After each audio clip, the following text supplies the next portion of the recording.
అయితే అప్పట్లో వచ్చిన ఒక పాత సినిమాలో ఒక సీన్ ఉంటుంది పీసినాసి కోట శ్రీనివాసరావు ఇంటి ముంగట కోడిని కట్టేసి గిన్నెల అన్నం వేసుకొని కోడిని చూసుకుంటూ అన్నం తింటాడు.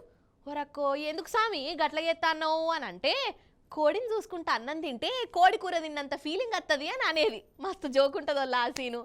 ఇప్పుడు కూడా గసాంటి సీనే బయట జరిగింది. కాకపోతే కోడి కూర కోసం కాదు, ఒక కుక్క కోసం కోడిని యాలాడదీసిర్రు. ఎందుకో చూడాలి, మీరు చూసేయండి. ఇప్పుడు మనం కరీంనగర్ జిల్లా కొత్తపల్లికి వచ్చినాం.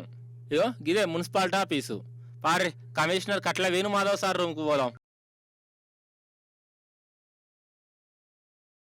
అగో చూసిర్రా, కమిషనర్ సార్ చాంబర్ ముందు కోడిని యాలాడ తీసిర్రు.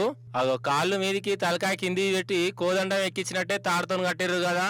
ఈ కోడేం పాపం చేసే ఇగో గిట్లనే అనిపించింది.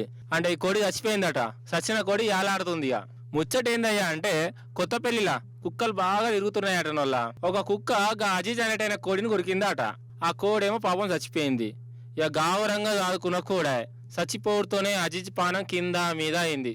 ఇక ఈ కోడి సావుకు మున్సిపాలిటీ వాళ్ళే కారణమని డిసైడ్ అయిపోయిండు. అదో కుక్క కరిస్తే మున్సిపాలిటీ వాళ్ళకి ఏం సంబంధం అబ్బా అని అనిపించచ్చు. అయితే ఈ ఊర్లో కుక్కలు బాగా తిరుగుతున్నాయట. వల్ల ఈ మున్సిపాలిటీ వాళ్ళకి ఎన్ని మాటలు చెప్పినా పట్టించుకోలేదట.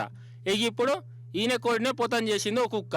అందుకే సచ్చిన కోడిని మున్సిపాలిటీ ఆఫీస్కు పట్టుకుపోయి కమిషనర్ సార్ సాంబార్ ముందు గిట్లా యాలాడ తీసి నిరసన చేసిండు. అగో భలే ఉపాయం చేసిండు వట్టు. ఇప్పుడు ఈ కోడి గారి ఆత్మ శాంతించాలనన్నా, దీనికి ఘనంగా నివాళి ఇవ్వాలనన్నా ఊర్లో ఉన్న కుక్కలు మాయం చెయ్యాలి అని డిమాండ్ చేస్తుండోళ్ళ. అంత ఈ కమిషనర్ సార్ చేతుల్లోనే ఉన్నదట. అది సంగతి. అందుకే సార్ రూమ్ ముందు యాలాడ తీసి ఈ కోడికి నివాళిస్తుండు గిట్లా.